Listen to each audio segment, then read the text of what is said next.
How's it going, everybody? Welcome back to your 1021 class.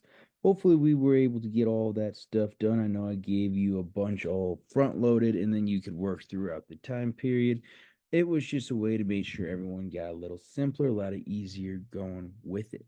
This week, we are moving into good old Roman architecture. So, the next two, pause. Last time we discussed, it was time for late classical culture, or what I like to call Roman culture. Today, we're going to talk about Roman architecture. So it is a part of art. It is that part that kind of showcases a different style because the Roman architecture is beautiful. You can see all these domed buildings. The Romans loved their domes, just putting like a whole bunch of arches together and molding it all as one to kind of help out and showcase a larger area. We'll talk about one of the more famous domes, the Pantheons, in a little bit. They also created bathhouses, these beautiful, amazing, giant things that were basically rec centers, spas, gyms. It wasn't them with their rubber ducky, it was a full-on public experience. And it was a chance for them to just kind of relax and talk politics. They honored the greats. Like, there's no ifs, ands, or buts about it. You can see it here with some of the other pictures. They loved their columns as well. The Greeks made the columns, the Greeks really made them beautiful, and the Romans added it to their ideas as well to kind of add to their architecture. And of course, the good old Roman architecture, not so much the building part, but the roads. 50,000 miles of roads going every which way to help their soldiers go even quicker. So, if we want to dig a little deeper into some of those things, let's first look at the Pantheon. Like I said, it is one of the largest domed structures.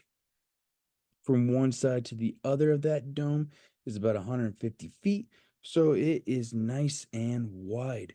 The walls, if you can see the walls at the base, those are 20 feet thick, so they were like needing to make sure this was not going to come falling down. The emperor in charge at the time was Hadrian, and he was definitely not in a mood, or like any emperor, was definitely not going to let this building just collapse in on itself. It's going to make his reputation look really, really bad. The 30-foot hole in the middle was a great way to lessen the weight and kind of just let the tensions out.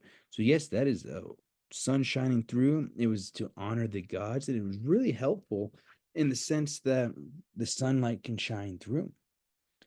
When they were building this concrete building, one of the cool things is they added hollow jars into the concrete. So it's making it lighter and lighter by just putting air pockets in there. And adding to the designs, you can see all these little ingress designs. That's just making the concrete thinner and thinner, allowing it to make it even lighter than it is.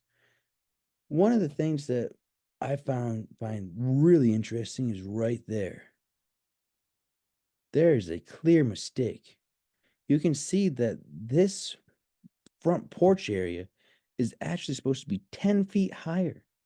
They use 40-foot columns instead of 50-foot columns. Like, absolutely ridiculous when you think about Rome and how perfectionist they were. Another great Roman architecture was under Vespasian and the good old Colosseum. 110 water fountains, 70,000 seats for people, and each and every person had a specific seat to sit at. It had a retractable roof. That is right. They could make it air conditioned. They had these little posts all around to retract, shift, change where the roof was to block out that sun. They could flood the down below and make it naval battles. They had entrances so that people could get in and out very easily. Trap doors underneath. So you can see down here, they had a whole other lifestyle down there to add to that creation of the Colosseum. And then you can see my final little thing here is the good old aqueducts.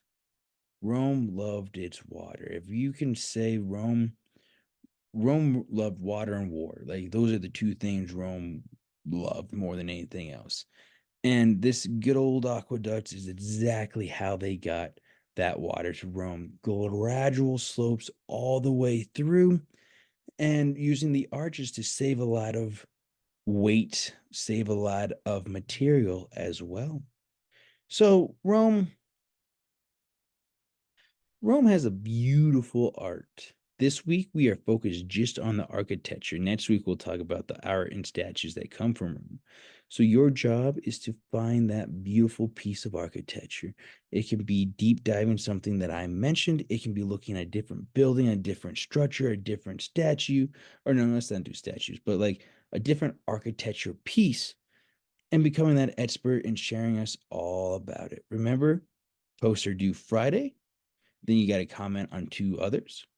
So if you have any questions, feel free to ask. Otherwise, have fun and good luck.